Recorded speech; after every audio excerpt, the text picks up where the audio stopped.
Noah's Ark. It's one of the most popular Bible stories, most well-known Bible stories of all time. That's on one hand. On the other hand, its spiritual meaning is probably as unpopular and unknown as it is well-known. So that's exactly what we're going to get into today, breaking down the spiritual message, the spiritual meaning behind what we all know as this Bible story. Many of us heard it in our youth. Many of us might have seen a movie about it. But it's common knowledge that such a story exists. And we're going to look at it through the lens of the wisdom of Kabbalah, which explains all of the Bible stories through a specific language of branches, with the understanding that Kabbalists wrote these texts. Kabbalists, those are people with spiritual attainment, using a special language. You could think of it as a special code. And by looking at it and deciphering that code, so we don't see all kinds of corporeal people, images, objects, animals, and all kinds of corporeal imagery that we see there, like we're used to seeing from these stories as we're growing up. Rather, we see these stories in terms of spiritual processes and processes of what's happening inside of us and in our connections to the spiritual world. So that's exactly how we're going to be looking at this story today. Stay tuned. We'll get into it right after this.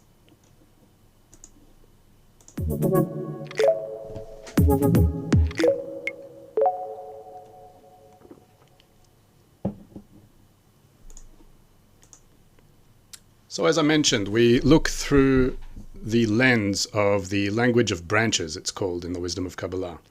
Branches because the wisdom of Kabbalah explains that the whole of creation, stemming down to the world that we know now, called this world or this corporeal world, as we see here in the diagram, where we exist, where we understand and perceive nature through our five senses, and we see all kinds of people, objects, things, animals, and thus we relate to stories that we read that mention names of people and objects as things that we see in our everyday lives.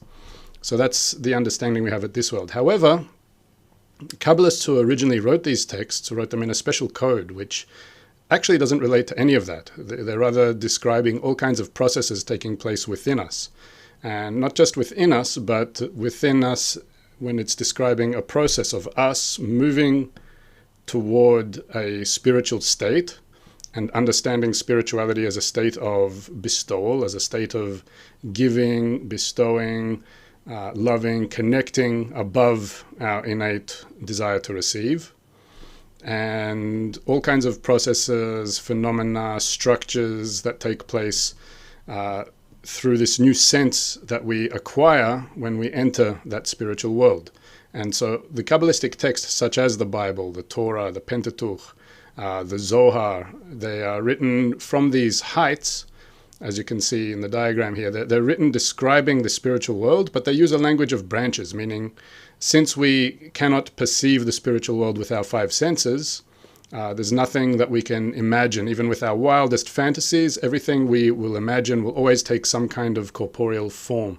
Our imagination will always imagine things in terms of some kind of vision, some kind of sight, some kind of smell, or some kind of something we hear or feel or taste. It always takes on some kind of form like this, whereas spirituality is perceived through a new sense, a different sense, one that is called a sense of bestowal. You can call it an intention to bestow, which we attain above our innate intention, desire to receive. So in the wisdom of Kabbalah, we explain how our entire creation, our entire matter, is a desire to enjoy for ourselves alone. And coming into spirituality means acquiring an inversion upon that nature, an inversion upon the intention that we have, so that instead of just having a desire to receive pleasure for ourselves alone, we acquire an intention which is to bestow. And that intention, they say, is similar to the intention of the force which created us and which sustains us. It's called the force of bestowal. Kabbalists call that force the creator. They give it many names: the creator, God, the upper force, the upper light. And that's also what they mean by when we're talking about attaining spirituality, that we're attaining this intention to bestow above our innate desire to receive. By doing so, we come into equivalence with that force of bestowal, with that force called the Creator, and we attain the perception and sensation through this new sense, which we don't have in our inborn makeup. It's not part of our five senses, but a new sense that we attain and that we acquire through applying this method to ourselves. So these texts were, such as the Bible and the people who wrote stories such as Noah's Ark and several of these Bible stories we know, they wrote them from having that perception and sensation of the spiritual world. They attained that sense, and when they attained that sense, they attained the perception and sensation of all the structures and processes taking place above the reality we perceive, and in a reality where they perceive the entire concatenation downward from the original source force that exists in reality, that original source of bestowal, as you can see up here, represented by the infinity sign, that it's an eternal and perfect state, that force in and of itself, one that simply wants to bestow goodness and pleasure upon a creation that it created. So they attained that, and then they wrote to us the texts and the stories from their attainment there. And they wrote it to us in a way where, understanding that we who have corporeal senses, we need to approach these texts in some way. So they used what's called the language of branches. So the language of branches identifies all kinds of corporeal objects in our reality that point to those specific objects and processes taking place in spirituality. So this immediately comes to dispel all these, you could say, very common questions we get in relation to these Bible stories like Noah's Ark, which really sounds, like a huge fairy tale to any rational thinking person. Common questions like, do you believe in Noah's Ark? Or, is it just a fairy tale? Or, is there any proof that Noah's Ark really existed? And how big was Noah's Ark? And all these questions relating to the materialization of this story. We perceive it as some kind of materialization, and then we think that with our current vessels in our current era, where we're way beyond all kinds of scientific discoveries and all kinds of logical and rational explanations for our world. So we look at such a story and we just think, how could such a thing have been? And then we divide into people who believe that it happened and people who don't believe. So in the wisdom of Kabbalah, we're not dealing with believing in it or not believing in it. We're not dealing with it as a historical account, and we're also not dealing with it as a fairy tale. Rather, we're dealing with it as a code for what's taking place in spirituality. It's a spiritual process that's taking place. So instead of approaching this story with questions like, did it actually happen? Where's the ark today? Is there any remnants of it? Or how big was it? Or anything like this? Or is it just a fairy tale? Do you have to believe? It's more correct, spiritually speaking, to approach this text of, where's this story taking place right now inside of me? Where's this Noah inside of me? Where's the animals inside the ark inside of me? Where's the ark inside of me? And the top of the ark, the sides of the ark. What are all these things taking place inside of me? All these things in the story, the ravens, the doves, the olive leaves, the rainbows, the clouds, God talking to Noah. What's all this stuff in terms of my internality? And how can we reap something useful, beneficial for us at every moment, taking place right now, unfolding in our very reality right now through this? So that's the lens we're going to be looking at it through. It always requires an explanation because there's a lot of confusion regarding that. So let's get into it. We'll get into the start of the story. Noah was a righteous man. He walked wholeheartedly with God. So as we said, where are we in this story? Firstly, we're dealing with a state where all these stories, when they were written from a state where spirituality was a perception. It was something felt within humanity. We have no way of understanding or perceiving what that is.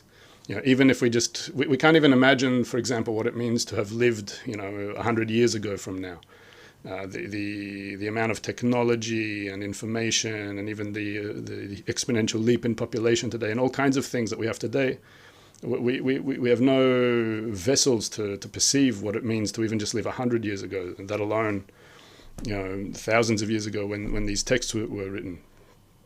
So we have to understand firstly that when these texts are written, and in general, the whole of the wisdom of Kabbalah describes this up-down process, the process of explaining how the original force, that force of bestowal, that spiritual force, the force of the Creator, created all the sphirot, the parts of Him, the world, stemming down from the original place of emanation all the way down to our world. And by studying these texts, by studying that up-down descent to our world, we learn how to rise up those same processes. So where is the story of Noah in this process, if we're talking about these stories of the Bible and how they descend down to us? So we see here in this diagram that there's this process of spiritual descent happening. And spiritual descent literally means growth of the ego. The ego is the opposite quality to spirituality. If we say that the spirituality is a quality of bestowal, a quality of love, so the human ego is the opposite quality of reception for oneself. So from the initial state, when we have stories of Adam and Genesis, the creation, and then there's like 10 generations from Adam to Noah, 10 generations from Noah to Abraham, etc., etc. All this is describing a process where we still had some connection to the Creator, and within that connection, there's this process of the ego growing and trying to maintain holding on to that connection through these new states of growing ego that's taking place. That's in general the process happening here. We're just giving a bit of a map, and then it continues to about 2,000 years ago with Rashbi, and who authored the Zohar, and it's and from the time of the Second Temple, there's destruction, which is considered the exile, the detachment from spirituality. That's when religions came about, started coming about, and this idea that we have to believe in an upper force, because then we had no more sense of the upper force. And since then, we're still in this period of exile with a growing ego within the exile, and which in other areas we discuss how it comes to be that we start getting a desire again for a spiritual ascent, where we literally go back up these same processes that we came down on. So this is just to get some kind of situation of where we are here, and that map. So let's just go back to this sentence. Noah was a righteous man. He walked wholeheartedly with God. So there's what does it mean Noah was a righteous man? He walked wholeheartedly with God. So just a few things here. Noah refers to specifically that connection we do have with God, with the Creator. What's that connection we have? The connection is a small desire within all of our desires. If we say that there's the totality of desires, that's considered our heart. And there's a small point within the heart called the point in the heart, which is a specific desire for spirituality. It's through that desire that we literally, it's considered that we maintain and have a connection with the Creator through that small point in the heart. That point in the heart is Noah in this story. That's called the point of Noah. That's what it means, that it's righteous. Righteous means that it has that connection to that source force of bestowal and love. And walked wholeheartedly with God. Walking means that point is continuously in a connection with the Creator, walking wholeheartedly with God, especially when we're considering that the fact that this story was written in a process of spiritual descent. So there's this point which is continuously in motion. Motion means continually scrutinizing how to maintain, strengthen that connection with the Creator, how to add more and more bestowal and love upon our innate desire to receive. That's considered walking. That's considered motion, spiritual motion. It's this idea that we have some point within us, and if we're working on that connection, that's considered that we have this spiritual motion happening, and it walks wholeheartedly with God. So it's this point where if it's completely focused on that connection, then it has that complete connection with that force of bestowal. So we'll keep going on a bit. Now the earth was corrupt in God's sight and was full of violence. God saw how corrupt the earth had become, for all the people on earth had corrupted their ways. Okay, what is this? That the earth was corrupt in God's sight and was full of violence, and God saw how corrupt the earth had become, and that people on earth had corrupted their ways. To start with, earth means desire. Yeah, if we're looking for where these processes are happening within us. So when we see the word earth, also in Hebrew, the word for earth, eretz, connects to the same linguistic root for the word for desire, ratzon. So when we see the word earth or land in these texts, you just understand that it's speaking about the desire within us, a desire to receive. It means a pure desire to receive, pure matter. Earth in and of itself isn't good or bad, it's just pure matter. Just like our desire to receive this matter we have of, it's called the matter of creation, our desire, or the substance of creation. This desire to receive in us, it's not something that's good or bad in and of itself. Rather, the intention upon the desire determines whether there's something good or bad taking place, which we'll get into soon. But just like you can imagine that earth in and of itself is just this matter, it's just there, and it's this foundation that we can stand on, walk on in our world. So likewise with our desire to receive, it's the fundamental nature of creation, of us within ourselves. If you can just think right now that every single thought you have, everything in our reality is based fundamentally on desire. We talk about how desire precedes thought, that every thought we have is an upshot of the desire. There's also several Kabbalistic articles that discuss this. So that's what we're talking about here. So what does it mean that the earth was corrupt? So here we're already getting into talking about something that's seemingly bad, corrupt here. So that is when we have the desire to enjoy. So we already established that the desire to enjoy that we have within us, that's the earth. Corrupt means that there's an intention to receive, or intention to enjoy for self-benefit applied to it. That's already the corruption. Why is it corrupt? Because of this third process happening here, meaning that when we desire to enjoy for ourselves with an intention to enjoy for self-benefit, that enjoyment becomes extinguished. In other words, it's a state that is in and of itself death. When we're talking about killing in spirituality, because we see these words a lot, killing and violence and death, and it seems like God might be some ruthless mass murderer that is, killing all of humanity, all the world in these texts. It's simply speaking about base laws of nature that are in action here, that by the desire to enjoy within us, receiving pleasure for itself, so the pleasure upon contact with the desire, when it's coming into us with an intention for itself, becomes extinguished. You can see this very pragmatically, even just with any of your desires. Food, it's the most basic of our desires. It's always the most classic one. You can think about how if you're very hungry, so you have a strong desire for food, the moment you start eating is the moment that desire becomes extinguished with the pleasure. And then that desire disappears at the end of eating. If you eat more than what you are satisfied with, then it even becomes ugly. What appeared to you maybe 20 minutes ago as something desirable, this food that you are really aspiring for and wanting and wanting to consume, already can become something that'll make you vomit if you keep eating and eating after that.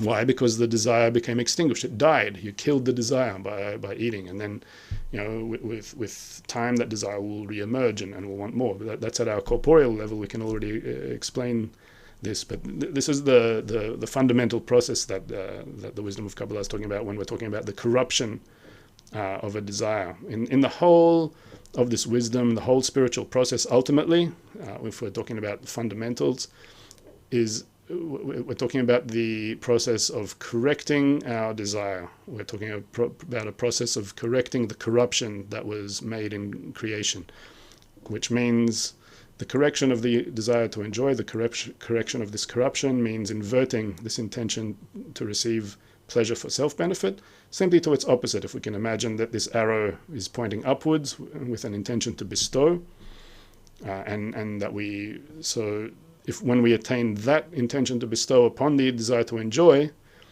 and not only do we attain that intention to bestow, but we attain a new sense for feeling pleasure through the intention to bestow, which that specifically is something completely alien to us in our current situation and reality, meaning feeling pleasure from bestowing itself. We can imagine feeling pleasure from, for example, if I do an act of giving, and I can imagine feeling some kind of pleasure after that act of giving, as in I gave and then I received pleasure from the giving. That we can understand, and there's several examples of that. But pleasure from the act of giving or the intention of giving in and of itself, it's completely alien to us. It just doesn't exist because it's not in our nature. But that's what the spiritual process, that's what spiritual attainment is all about, attaining a new sense that feels pleasure in that bestowal upon the desire to enjoy. And when we attain that, we attain what's considered the same status as the creator, because that is the quality of the creator in and of himself, in and of itself. There's no desire to receive within the creator. That's something that's unique to the creation that was created, to our nature, something within us. And by attaining that same intention to bestow upon it, so we attain access to that, literally the higher level of reality, what's called the spiritual world. Let's get back into this. We'll continue on. Now it's saying that God said, this is why there's quotes here, I'm going to bring floodwaters on the earth to destroy all life under the heavens, every creature that has breath of life in it, everything on earth will perish. So again, we're talking about, again, here specifically we can see that, we're not speaking about some evil creator that's out to kill and obliterate all people and all of humanity and everything like this. We're literally saying that if we're approaching life with this corruption, with this intention to receive solely for personal benefit, then we can see the nature of receiving pleasure in such a way leads that desire to its death. It leads it to being leads all these pleasures that are around us to become extinguished within that desire. It's just part of nature itself. So that's simply what it's talking about here, that intention, if we're just living and breathing by it, eventually leads everything to death. It's a state of death in and of itself, because desires can never really remain in any kind of eternal form in such a way. It defines the lowest, most transient state in creation. It's why we live and die. It's why we have no perception of an eternal reality outside of us, because we're living according to that nature, where we have a small sparks of pleasure. We try to grab them for ourselves, and they seemingly get extinguished, lost in some kind of black hole within us. And that's how we're living our lives. And then that black hole, that ego within us, is constantly expanding, constantly getting bigger, and making us wanting more and more. And then we keep trying to get more and more, and it always fades away. It's a state called death, and we're never ultimately fulfilled. And it's written, if you look at Histaklut Pnimit, it's a part of a text by Kabbalist Ashlag. He has a nice quote there saying that a person dies with half his desire in his hand in this world. If you don't attain a connection with the eternal and perfect reality, the upper reality, so you're never going to experience complete fulfillment of the desire, where it's always in this nature of falling short ultimately. So let's get back into it. But I will establish my covenant with you, and you will enter the ark. This is the Creator talking to Noah. Yeah, as we said, that there's this communication between the point in the heart, and it's speaking from a place of spiritual attainment, where the point in the heart has that connection and guidance from the upper force of reality. So this is what's going on here. I will establish my covenant with you.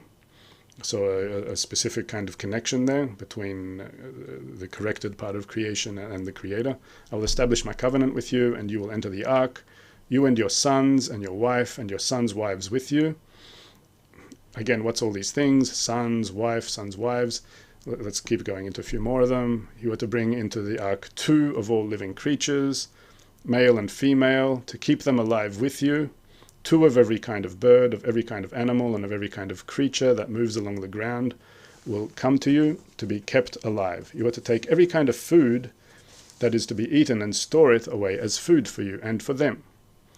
Noah did everything just as God commanded him. So here we're talking about Noah, the point in the heart, which feels this desire for spirituality. In order to attain it, reaches a situation where it needs to build what's called an ark around itself. And then all these things need to come into the ark. So all these things, sons, wives, male and female, two of every kind of bird, of every kind of animal, of every kind of creature. So all these things, it means that we, now when we have decided that we're embarking on the spiritual process, meaning that we make a decision that we want to apply ourselves to acquiring that intention to bestow, that intention to love. Why? Because we understand that that's a heightened, the ultimate best possible pleasurable sensation that we could have in our reality. We understand that the egoistic quality leads to a state of death, leads to something that's corrupt, leads to something transient. It never leads to complete fulfillment. So let's say we make that decision to move forward spiritually. So then we take all these things with us into an ark. What does it mean? So sons, just some things here in terms of what was written. Sons, when we're talking about any sons in any of these texts, it's always talking about future states, our next states, meaning the offspring, the results of our spiritual work. That's considered the sons. That's considered the next states. So by attaining a certain level of spirituality, we get results from that. And those results, that future state, is called sons in spirituality. Wives, male and female, two of every kind of bird, means that we take the same as there's Noah and the earth, and there's the desire and the intention. There's always these two parts, creator, creation.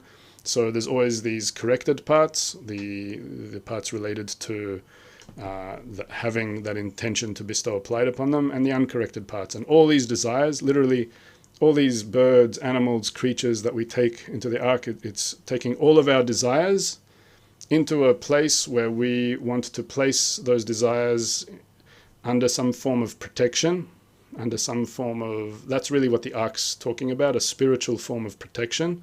Protection from what? Meaning we're protecting our desire to receive from receiving pleasure for itself. We're protecting the desire to receive from having that pleasure go directly into it and having that pleasure extinguish in the desire. That's the ark that we're building here. That's a spiritual form of protection that we build. And so we take all these desires with us, meaning that we don't detach from reality. We don't try to make our desires smaller. We don't try to go against nature and not think that we don't have desires or anything like that, or make our desires smaller. Rather, we take all of our desires, all the animals, birds, wives, families, all these things represent our desires, desires on all these levels, still, vegetative, animate, human. We have all these desires within us. Corporeally, we understand our desires as desires for food, sex, family, money, honor, control, knowledge. But here we're also talking about spiritual desires on those four levels too, which becomes a little bit more complicated. But we take all those desires with us. However, we don't want those desires to become killed. We don't want them to become extinguished. This is also the reason for, as we read in the story, that with all these animals and people in this ark for such a long period of time, they didn't consume each other. What does it mean that they don't consume each other? It means that we are under a form of protection where we don't cause any harm to each other. We don't let that intention to receive become extinguished in the desire to receive. So that's what's going on here. We'll just move it along. Here's another item from the Zohar that also speaks a little bit about the situation now with the floodwaters. He says that he, meaning Noah, saw the angel of death coming with the floodwater and therefore went into the ark. So it means that when we engage in the work of bestowal, this is very significant here, because now we're starting to talk about the spiritual process much more succinctly. So when we engage in the spiritual process, we start by, as we said, we want to move towards becoming like the Creator, because we understand that that's the purpose of creation. We understand the corrupt nature of simply wanting to enjoy for ourselves, and that it leads to, as we said, transience and something incomplete, and that there's some complete quality out there of bestowal. However, it's opposite to our nature. So, it's not as simple as simply believing in it, but when we start embarking on actually wanting to exercise this quality of bestowal, this intention to bestow, immediately we encounter certain arguments that emerge from our innate nature, from our desire to receive pleasure, because bestowal is 100% opposite to our nature. So that in itself brings on certain arguments. What are these arguments? Here we talk about, it's these arguments. It's called the arguments of who and what. It's two questions. And that's what forms water in the story. So what is this who and what and all this stuff here? So if I'm, as we said, we decide that we want to move towards attaining an intention to bestow upon our desire to receive. The moment we try to exercise bestowal, we encounter this question, who am I doing this for? Who's this creator that I'm trying to become like? I have no perception of this creator. I have no feeling of it. It's something that's outside of all my senses. All these desires to receive that I have within me, food, sex, family, money, honor, control, knowledge, these are all clear, tangible, corporeal things. I can move and work for them. So it's much clearer to me to work for myself. And that's how I work, on an unconscious day-by-day level. So that's the first question that appears when we engage in this. Who's this creator that we're working for? And this question in Hebrew is who is expressed as me, and what is the other question, meaning that if we find an answer to the question who, and there's certain ways, there's certain stages we go through to answering this question, whether we're doing this work for me at the expense of others, meaning that I do this work of spirituality despite others. Hang on a sec, I'm not showing this. This is what I'm referring to here, these questions who and what and water. We'll talk about this a bit more. So first there's this me working at the expense of others, which you could say is the worst form of it's not even spiritual work, but it's finding an answer to this, that I somehow want to use these forces for some kind of bad. We can understand it similar to how Einstein discovered atomic energy, and what do we do with that? We could use atomic energy for good, or we could use it for bad, and we see how atomic energy has been used for bad and what sufferings that has caused. So it's similar to spirituality. Some people, as you can see, they find Kabbalistic texts and try to do all kinds of black magic and voodoo and all kinds of things with it. So we're not talking about that, but it's one of these answers to the questions, this who question, that when I start engaging in this spiritual process, all kinds of arguments come up, and that's one aspect of it. There's also an argument you could answer, who am I doing it for, by saying I'm doing it for me, but by serving others, meaning that I just wish to implement bestowal to a point where I'm serving others. I might make a nice company, a nice organization that's altruistic, and I'm getting pleasure out of that, and others are getting pleasure, and it's benefiting others, and that's great. So this is some kind of corporeal manifestation of answering this who question, but it's still egoistic. It's still for myself. And it could be one that's ultimately for me, but serving the creator, where I might, wish to, without telling anyone about what I'm doing or anything, just, isolate myself and with the texts, and really just want to be in an intention to please the creator and work like this. This is still something that's considered egoistic, but there's this pure idea that a person is serving the creator in such a state. We're just talking about certain kinds of discernments. We're not saying that this is like how we're not talking about advice here. We're just talking about natural outcomes of this question emerging when it's faced with this challenge of bestowing upon the creator. And you could say the most spiritual answer to this question is saying that there's no reasonable answer to this question. I simply work for the creator. I wish to bestow simply because that's the exalted quality in creation. And I understand that my desire to receive pleasure will ultimately not be receiving enjoyment from this. I understand that the enjoyment from bestowing exists in some other kind of place, which isn't even really a place because it's not something physical. And I just understand that I'm doing this in a way above my nature, and the ego can't find an answer to this question. This is the challenge of this who question. And if we do answer it in such a way, if we do really find the answer to the who question as being for the creator, we'll also encounter this what question, which also comes as a result of trying to exercise bestowal upon our innate desire to receive, which means, what do we mean by this service? What do we mean? What are we trying to get from this work? Not only who are we serving, and we can answer the question, who are we serving ultimately for the creator, where we're serving bestowal for the sake of bestowing. But then this other very challenging question of what comes up, meaning what are we trying to get from doing this work? And again, there's no reasonable answer that can be answered to this question. The ego can't find an answer to these questions because the answers don't exist in our corporeal reality. We can't find the answers to these with our five senses. You can probably already feel the frustration of trying to raise these questions with our ego, because here we're talking about the answers being in a whole new sense, in a whole new sense of bestowal, which is equal to the creator, which is something concealed from us. So these are the questions that emerge in the spiritual process when we wish to attain that quality of bestowal, become like it, and start moving towards it. We encounter these questions of who and what, and that's what's called water in the spiritual work. As you see here, in Hebrew, mi and ma mean who and what, and the word for water is mayim. So water is this outcome of the who and what questions. We'll just go back here. And it already starts describing this work in 3 lines that we have.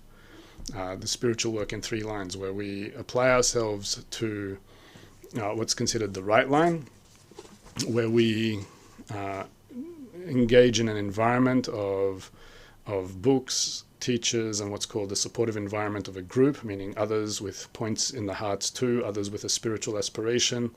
We work to raise the importance of that environment over those who and what questions.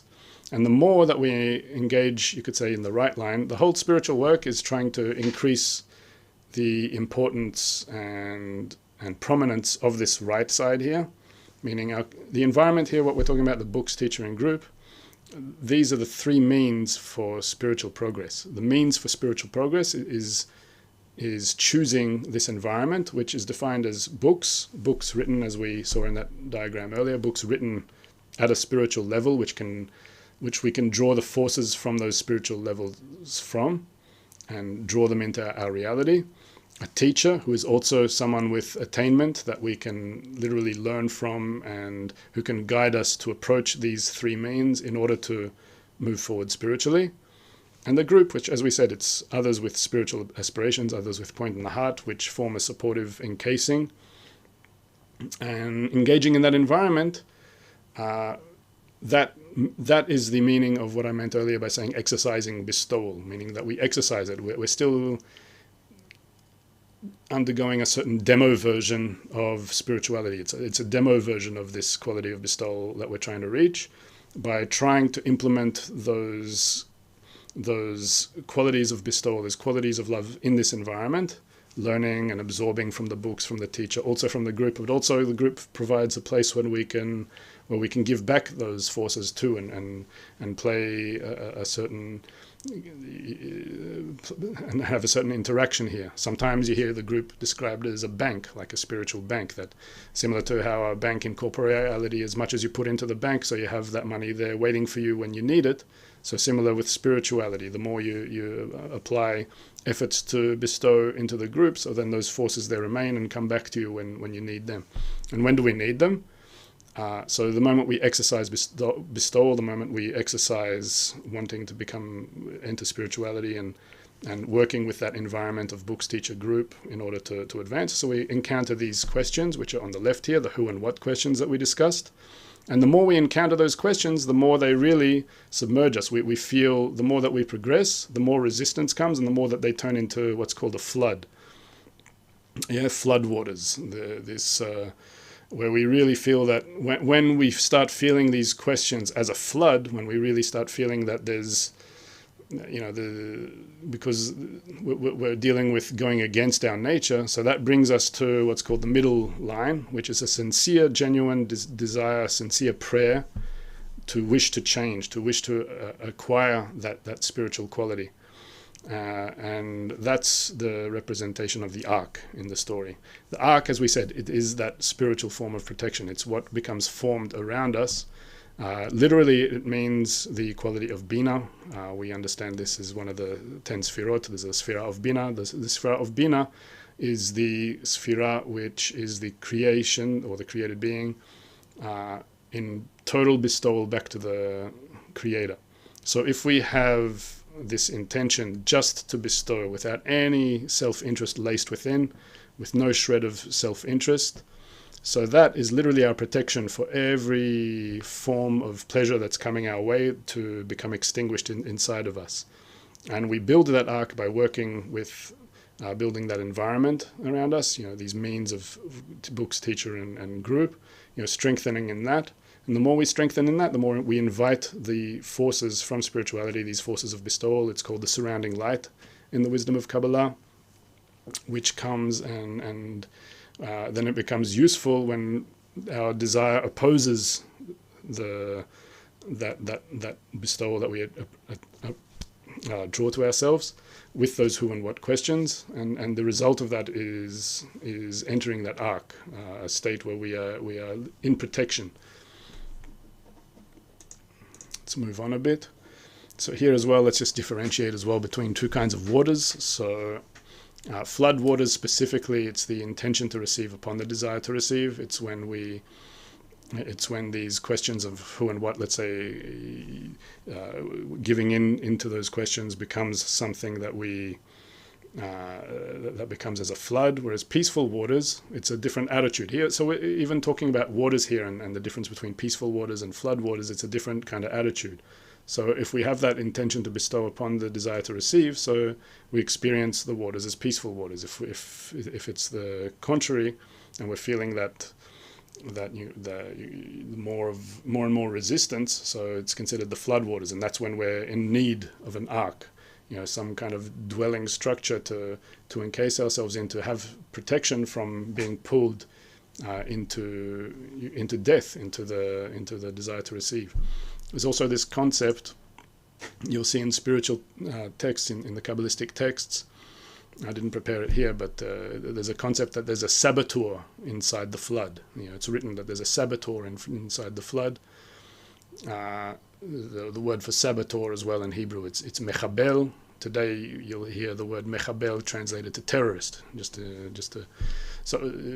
meaning that there's this quality that kills inside the flood. First, it's a quality that gives corporeal torments, meaning ultimately it leads us to more and more suffering in our lives, even corporeally.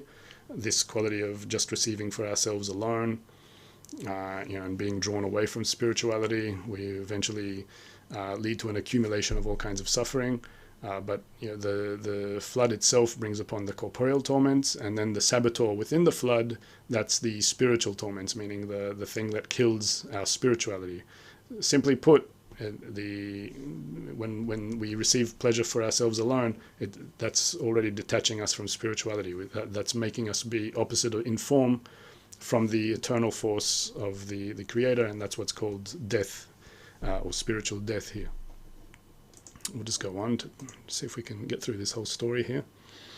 This is also a little text by RABASH. There's an article if you're interested in it. The title's at the bottom there. What is a flood of water in the work?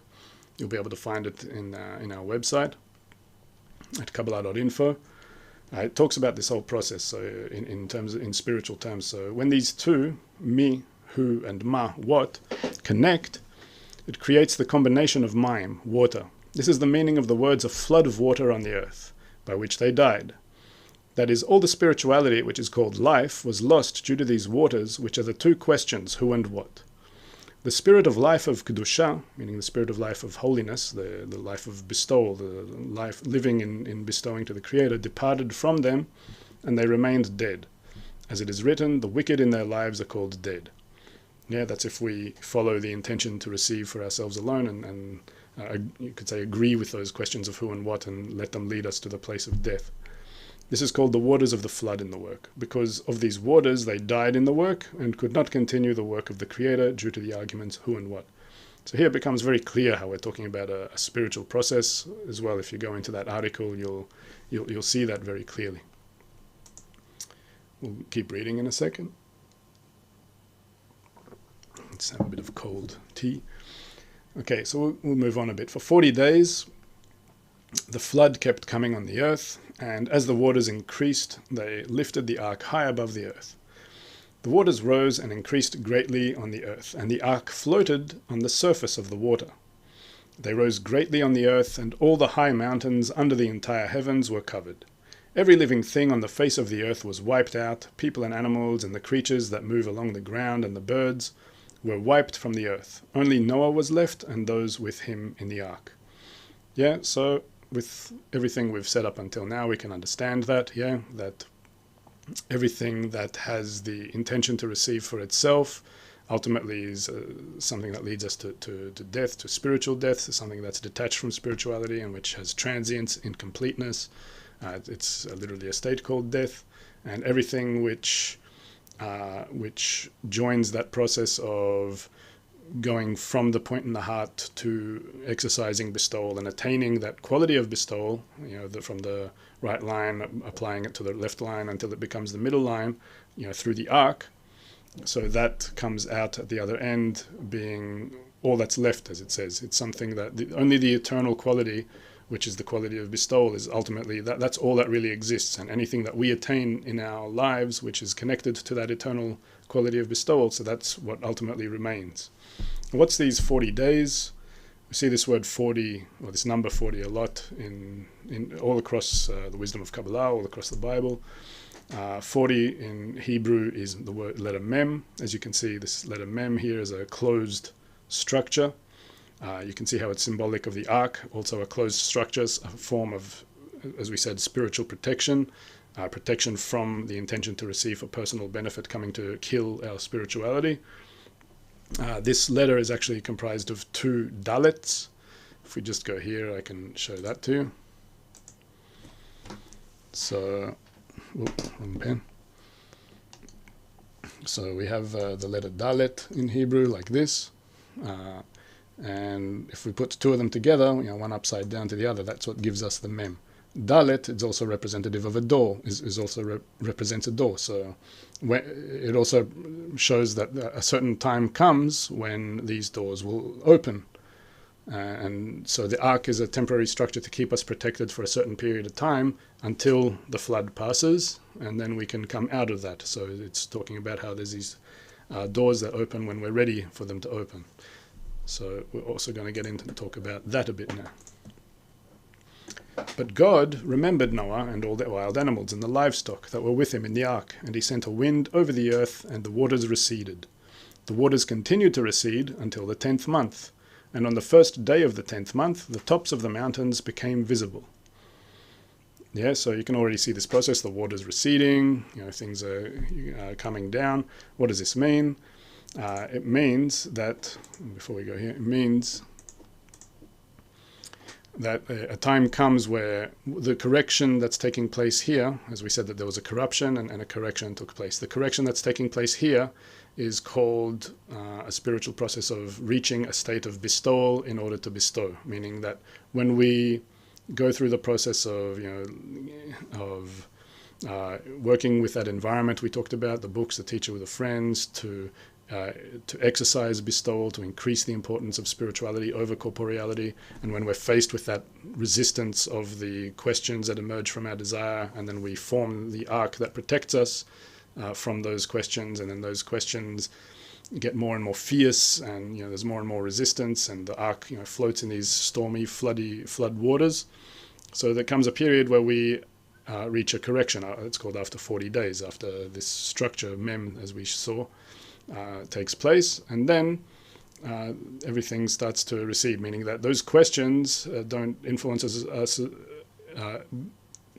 after a certain period of time, because we reached a certain correction of what's called bestowing. In order to bestow, we we exercise that quality and reach that state where we're being held by the Creator. We have a certain attainment of the revelation of the Creator in a form of what's called bestowing in order to bestow, that we only wish to bestow and have that quality of the Creator in revelation, so we can be in that form of bestowal. So that's a certain kind of correction. However, spirituality isn't just about attaining bestowal and kind of like ignoring or not working with the desires. That's only one step. It's the closest step to us. So everything we talked about now took the most meat of our lesson. We have about 10 minutes left to talk about something which is still very wide and complex, but since it's, you could say, like 2 stages above where we currently are now in this world, spiritually speaking, so there's not much point really getting that deep into it. But we'll just say a few things. That there's this first step of attaining what's called bestowing in order to bestow. It's called going through that process of the ark in the flood, and then there's that stage where the waters recede, those questions recede, and we come back to earth. There's a process of coming back and leaving the ark, and then later he builds a house on the earth, etc., etc. So what it means is that there's a second stage of receiving in order to bestow, and that's considered the state of the purpose of creation, when we have corrected our desires to be in a state of only wishing to bestow upon the Creator. So then there starts a process of being able to start dabbling in our desires to receive, and from small to big desires, and starting to join them to the intention to bestow more and more. So that's this process that starts being described here. We'll move on a little bit more. After 40 days, Noah opened a window he had made in the ark and sent out a raven, and it kept flying back and forth until the water had dried up from the earth. Then he sent out a dove to see if the water had receded from the surface of the ground, but the dove could find nowhere to perch because there was water all over the surface of the earth. So it returned to Noah in the ark. He reached out his hand and took the dove and brought it back to himself in the ark. He waited 7 more days and again sent out the dove from the ark. When the dove returned to him in the evening, there in its beak was a freshly plucked olive leaf. Then Noah knew that the water had receded from the earth. He waited 7 more days and sent the dove out again, but this time it did not return to him. Okay, so you can see that where the waters are receding, we're testing out, after attaining that correction of bestowing in order to bestow, as we talked about. So we're testing out whether we can work with these desires to receive now, these desires that we were protecting ourselves from and which had all these questions and were as floodwaters. Now we're coming back to see, can we work with these desires to receive and apply that intention to bestow upon them. So it says he first sends out a raven. A raven is a black bird. Black represents the quality of self-love. He sees that when first we see that we check our desires to receive after we've corrected them in order to bestow, and we see that we can't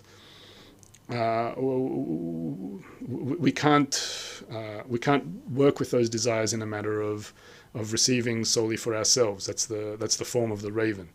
So the raven doesn't bring any fruits. So afterwards he sends out a dove represented by white, meaning that then that means going out to the desires, again going out to the earth, which means desire, with an intention to bestow.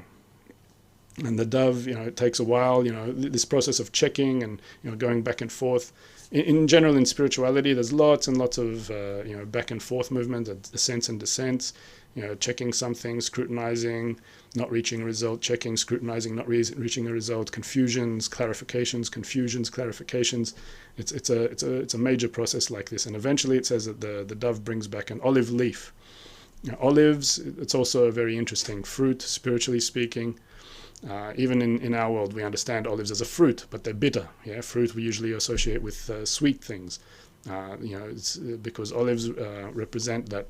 When we're working with olives, we create olive oil, and that's representing the light of Chokhmah, the high light of the Creator, which we attain at the end of our correction, at the final stages.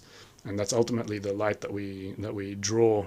For example, the surrounding light. It comes from this point of the light of Chokhmah. We learn about it in when we're learning deeper into the 10 Sfirot, etc., etc.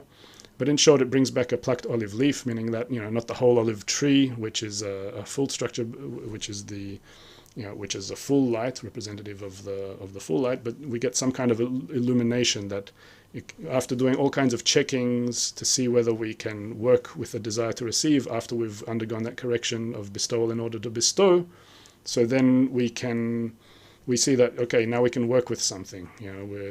We can go out to the desire, some small illumination, and apply that intention to bestow to it. And this is what it represents here. We'll just kind of dabble in this a bit because, as I said, we're already talking something like 2 stages beyond where we are in this world right now, and it becomes very complicated when you're talking about these levels of receiving in order to bestow.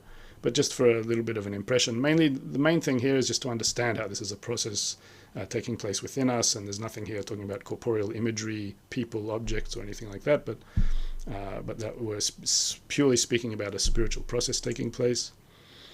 Then God said to Noah, "Come out of the ark, you and your wife and your sons and their wives, bring out every kind of living creature that is with you, the birds, the animals, and all the creatures that move along the ground, so they can multiply on the earth and be fruitful and increase in number and on it." So Noah came out together with his sons and his wife and his sons' wives, all the animals and all the creatures that move along the ground and all the birds, everything that moves on the land, came out of the ark, one kind after another. Then Noah built an altar to the Lord, and taking some of all the clean animals and clean birds, he sacrificed burnt offerings on it. One thing here, sacrificing burnt offerings, meaning that the word sacrifice comes from the word for coming closer. So again, it means that after correcting our desire to receive in a form of bestowal in order to bestow, we come out, we work with small desires, and we sacrifice and we give those desires to the Creator. That's the process of receiving in order to bestow. That's what's happening in these more advanced spiritual stages, that we can work with our desire to receive and apply the intention to bestow upon it. And that's what's called sacrificing these offerings, meaning that every desire that we invert from reception to bestowal brings us closer to the Creator. Sacrifice, as we said, it's korban is sacrifice in Hebrew. It shares the same linguistic root as closeness, leit karev. So that's what it's talking about here. And God said, just to finish it off with a couple of minutes we have left, "This is the sign of the covenant I'm making between me and you and every living creature with you. A covenant for all generations to come. I've set my rainbow in the clouds. It'll be the sign of the covenant between me and the earth. Wherever I bring clouds over the earth and the rainbow appears in the clouds, I'll remember my covenant between me and you and all living creatures of every kind. Never again will the waters become a flood to destroy all life. Whenever the rainbow appears in the clouds, I'll see it and remember the everlasting covenant between God and all living creatures of every kind on the earth." So God said to Noah, "This is the sign of the covenant I've established between me and all life on the earth."